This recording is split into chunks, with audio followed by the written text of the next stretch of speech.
probably one of the biggest things I would change about the way education is done in Thailand is go local. Stop transporting kids across the city to go to the good school on the other side of the city. Build a good school in your neighborhood. With more than 20 years of experience in education, George Carroll recognizes the key challenges within Thailand's learning system.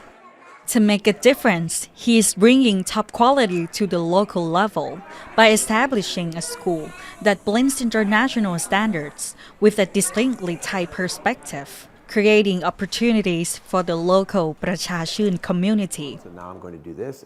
George believes that for Thai students, the key to mastering English starts with their mother tongue and a sense of pride in being Thai. And if you want to have a confident English speaker, they need to be a confident Thai person.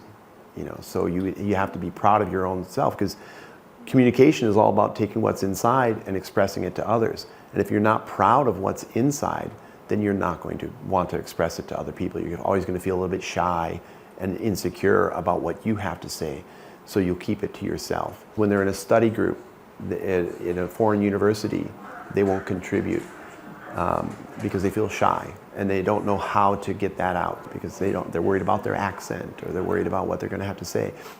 Well, no one else cares. Outside of Thailand, nobody cares about that stuff. What they care about is what's inside of you. Do you have something valuable inside of you to communicate and share with us? That's what they care about. It's the quality of your speech, not your perfect accent or something. It's what you have to say. So I've met people with perfect accents who aren't interesting. What I want to know is, what do you have to share? Tell me about you. And that then makes you more interesting. In addition to developing his own phonics program, he has also invented a unique approach to play-based learning, which skillfully blends pragmatism with a sense of moderation, called the Carroll method. So we have play-based learning, but we also have sitting down and doing a workbook and worksheet. We have both. So we're not all in on that. We do say we're guided play-based learning. That's what we do. And we're very, very good at that. But it's not the only thing that we do. Children learn through play. That is what's natural for them. So we don't have this expectation that very young children are going to sit still for 6 hours. That's not reasonable. They shouldn't be sitting still. They should be moving around. They should be active, exploring.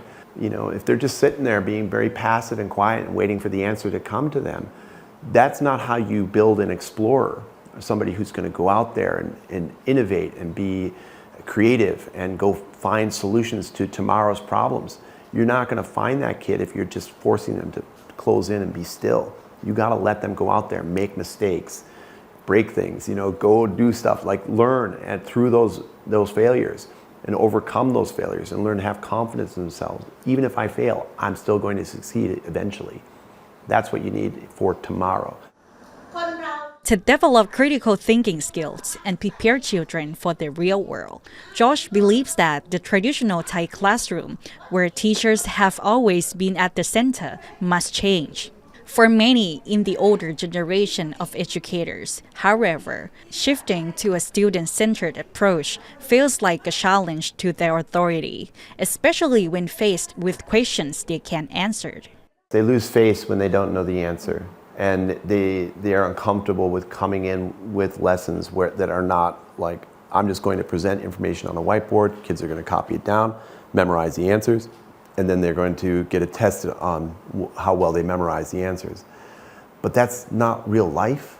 In real life, you don't have the answers given to you. When you go to work, your boss doesn't hand you a worksheet and say, fill this out for me. You have to solve problems on your own. So you need practice doing that. And you need practice challenging things and saying, wait, is this really the right way to do things? He points out that challenging the status quo, whether with teachers or parents, doesn't have to be disrespectful. It's about building the critical thinking ability, the most vital skill for the future, and a human age that even AI cannot replace.